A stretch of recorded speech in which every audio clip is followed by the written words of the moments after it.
Welcome back to another technical deep dive here in the debug zone. Today we're tackling a big question and breaking it down with insights from other users. Hopefully this clears up some misconceptions and helps you get the answer you need. So buckle up, stay a little curious, and let's jump right in.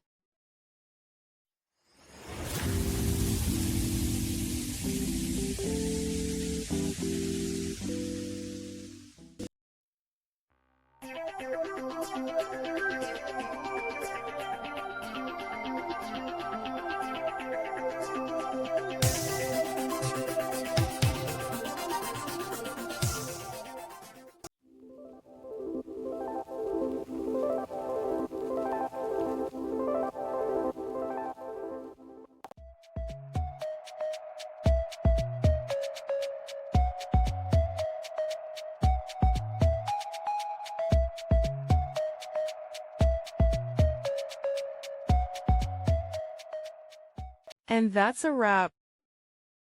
I hope you found the answer you were looking for. If you did, take a second to hit that subscribe button. It really helps out. And let me know in the comments which solution worked best for you. See you next time in the debug zone.